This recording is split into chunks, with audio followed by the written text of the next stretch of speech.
It's reality TV and we're doomed, I'm sorry. Forcing me to follow a movement calmly. All I see is a bunch of walking zombies. Tiptoeing around the truth is appalling. Black lives never matter, why you applauding? 400 plus years of revolution. Yo, what's up, everybody? My name is Micah, a.k.a. CMS, a.k.a. The One, and I got with me my partner in crime. Yo, what's up, people? This your boy Pete Ross back in the building. Hashtag Raccoon Hunter. Our Raccoon Hunters stand up organized. Oh, yeah. And you know what it is. We are the Purple Underground. Yeah. We are the new breed. All right. What's up, man? What's goody? Nothing, man. Chilling, man. That's what's up. All right, so let's let the good people know what we got today. All right, folks. Yeah, I'm about to.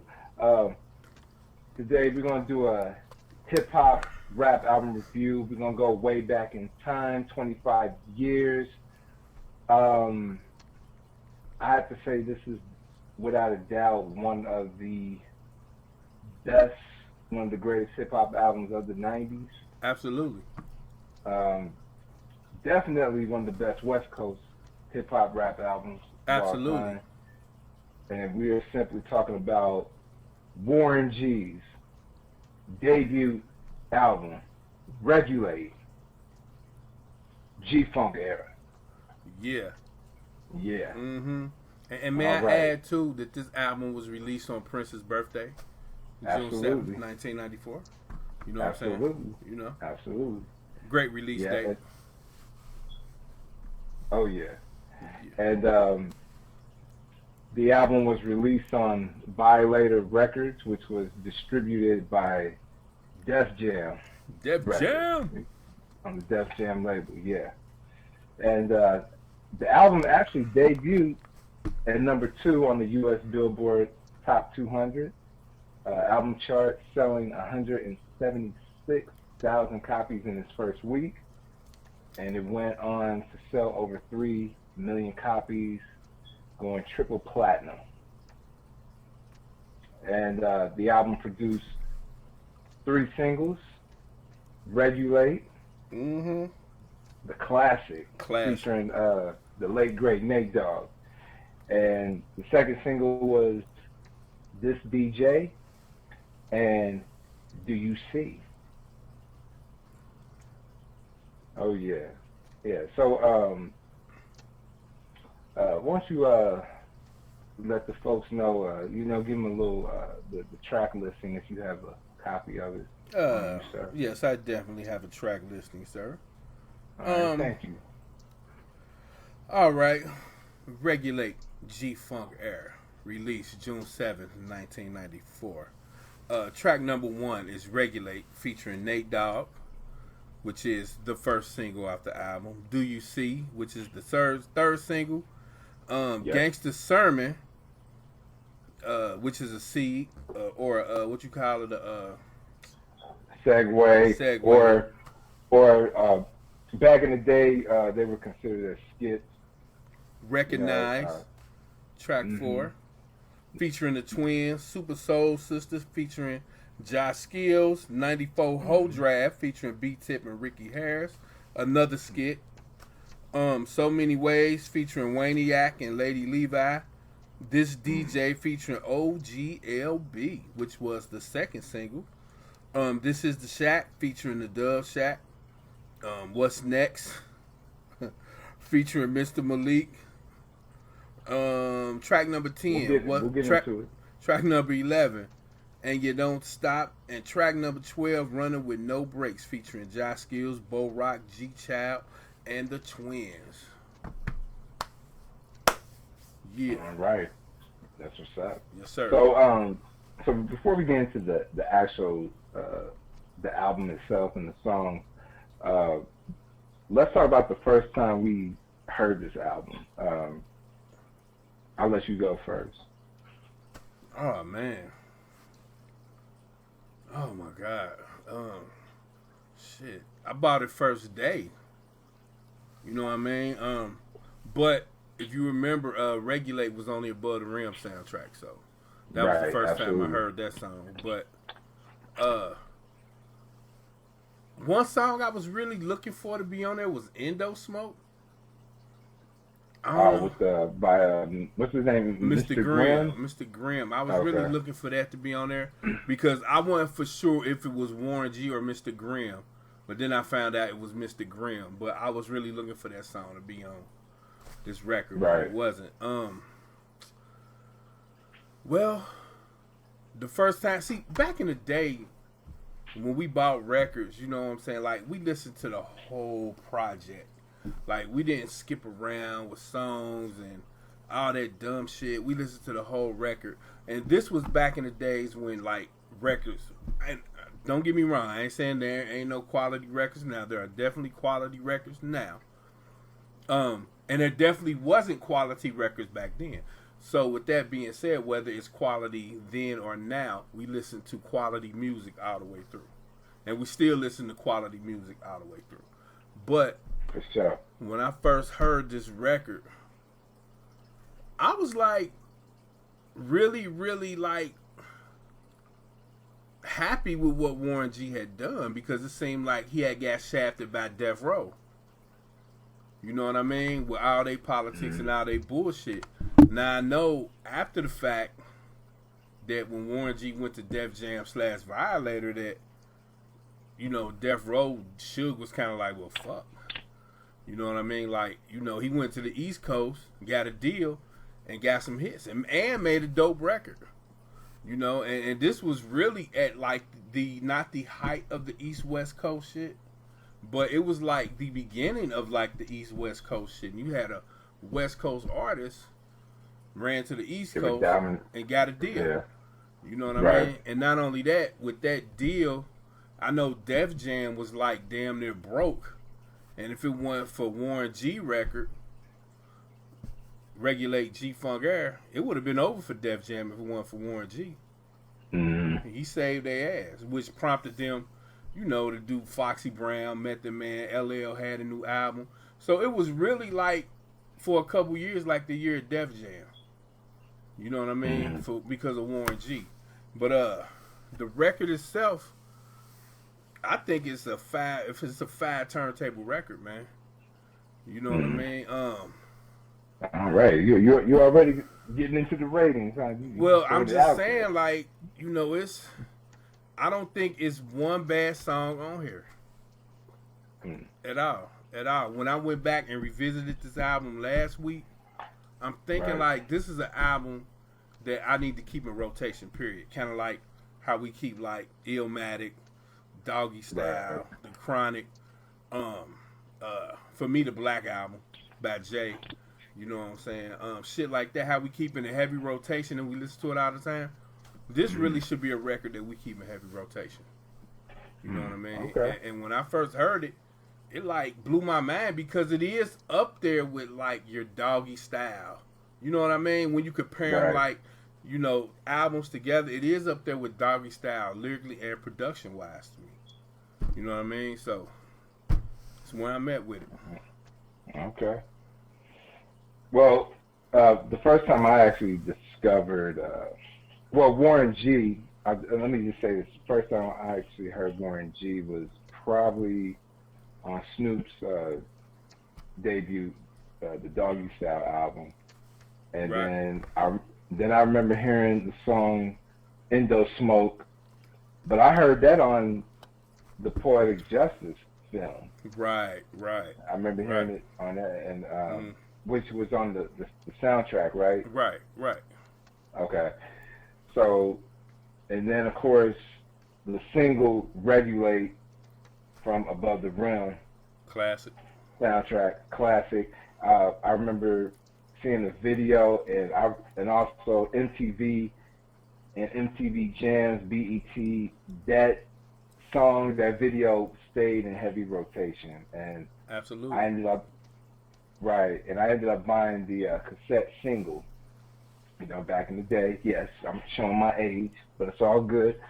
Yeah, Regulate featuring Nate Dogg. That just blew my mind. You know, the first time hearing that. You know, with the Michael McDowell sample. Yeah. And is it McDowell? Nah, it wasn't Michael McDowell.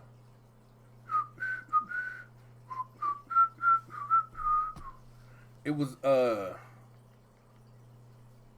was that Jeffrey Osborne?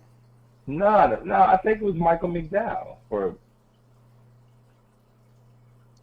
Michael McDonald. McDonald. Yeah. I don't know why I say Michael McDowell. Michael McDonald. I'm sorry. McDonald. Yeah, Michael McDonald. So, yeah. So, huh? Go ahead. I'm listening. Go ahead. And I'm just okay. I'm playing the actual Michael McDonald song in my head. Oh, okay. Yeah. So when the song came out, blew up. Now the first time I heard this actual album, I was about 14 years old. I was with my cousins, which were older than me, and I think this is like around the time I'm really getting into like playing basketball. So I'm rolling with them. We went to go play basketball over in Cincinnati. So one of my cousins had the cassette tape to Warren G. So it's the first time actually hearing like all these other songs other than Regulate. So, but even back then, I was like, yo, this is actually a pretty tight album. Right. So. Absolutely. Mm-hmm. Yes, sir. So, Mikey, let's talk about the 5 faves, man. And you know what? You can go first, my brother. All right. Well, I'm gonna start with a countdown from 5 all the way to my favorite, the number 1. Coming in at number 5, I'm gonna go with. I think I'm gonna go with So Many Ways. Okay. I think I'm gonna go with that. I thought that song was, just real smooth. Yeah. So number 4, the Dove Shack. The Dove Shack, featuring. Or no, This Is the Shack. Excuse me. This is the Shack. Featuring the Dove Shack. Featuring the Dove Shack. Yeah. This was one of the songs that always stood out to me the first time I heard this album when I was riding with my older cousins when I was 14 years old, and it just had a summertime like kind of breeze cruising through the the streets type vibe. So got that coming in number 4. Number 3, Do You See? Definitely one of my favorite joints off that album. I remember the music video. Dr. Dre made a cameo appearance. So yeah, I always thought this song was dope. Number 2, This DJ. Just a smooth track. Like the rhythm and everything, man. It's just real smooth. And it's the hook, it's real catchy. So definitely got to go with This DJ from number 2. And my number 1 all-time favorite joint on this album is hands down, you probably guess it, Regulate, featuring the late great Nate Dogg. Easily. Classic, man. Classic song. I mean, it brings in the storytelling element. Got the Michael McDonald sample. Nate Dogg's vocals. Just all that, man. Classic. Okay, cool. If I had to pick my top 5 first, I'll go with from number 5 to number 1, as you did. First, I'm going to go with This DJ at number 5. All right. Okay. Then I'm going to go with What's Next, featuring Mr. Malik.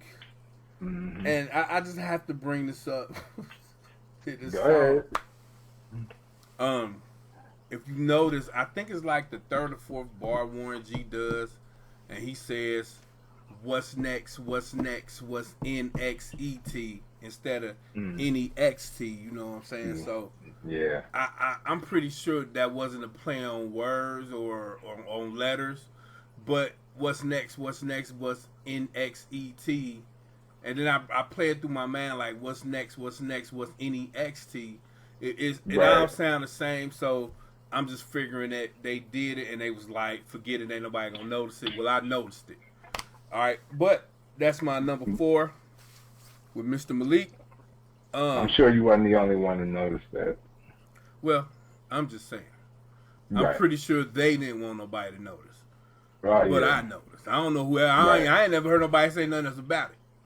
You know what I'm saying? So as far as I know, I'm the only one that noticed in the world. If y'all noticed that in the comments, leave a comment. All right. All right. Sure. Then I'm going to go with, this was a toss-up. I'm going to go with Recognize at number 3, featuring the Twins. Mm-hmm. Then my number 2 is going to be Do You See? And then number 1, of course, If I Had Wings, I Would Fly. Let me contemplate. I glance in the cut and I see my homie Nate. 16 in the clip and 1 in the hole. Regulate. Classic track. You know what I mean? Hands down. Yo. Hands down. And you know what? I love the back and forth between him and Nate. Oh, yeah. They was on some shit with that. They was on some shit. You know, so if you have to rate this album. Combo. So if you had to rate this album, sir, where you going with it? Well, before I even get my rating, let me just get my conclusion on the album itself. I think overall this is a very, very good, solid debut album. And I remember hearing stories in the 90s. You know, this is the time where West Coast hip hop was dominating easily. You know, like Death Row, Snoop, Dr. Dre, Ice Cube. I mean, you can even throw Too Short in there. Coolio. I mean, they were just killing it. And you know, nobody from the East Coast was really, you know, really dominating like West Coast was. And then when Wu-Tang and Nas and then Biggie, when they started, you know, come, but as far as the artists on Def Jam, yeah, it really wasn't a lot of, you know, it just really wasn't a lot of heat, you know, coming off that label. But I do recall Russell Simmons or somebody said that Warren G, that this album saved that label, you know, because they was definitely out of the hole, you know, or they were close. But yeah, I mean, like I said, I think the album is just a real laid back, cool album. Definitely you can just kick back to, smoke a pound, you know what I'm saying, you know, with your homies or whatever. You know, I mean, I don't smoke, but I'm just saying, you know, you can do that, you can cruise to it. And the album is not very long, so it's not overproduced, nothing like that. So for me, I would give this a solid 4 out of 5. Hands down. Definitely one of the best hip-hop rap albums, debut albums in the 90s, easily. Okay. Well, I think I already gave my rating. I give it a 5 classic rating, easily. You know. Okay. Shit. Yeah, you know what? I think the last 2 songs. Well, my least favorite song was the. Shit, I'm trying to think of the name of it. It's not the last song. The one before the last song. What's it called? And You Don't Stop. Yeah, that's probably my least favorite cut. It's not bad. It's just okay to me. And okay. but I like the way the songs are sequenced. You know, where each track is placed. It like I said, the album just kind of it flows real smooth. So, Right. so yeah. Cool. Well, that's it, people. What y'all think about Warren G's Regulate G-Funk era? G-Funk era. Yo, Yeah. leave your Celebrating 25 years. leave your comments down in the comment section. Understand what I'm saying? You got anything else, CMS? Just thank you for watching the video. If you're on Instagram, make sure you follow us. If you're on Facebook, hit us up. That's the Purple Underground Entertainment Lounge. And tune in next time. And we Peace. out. Peace.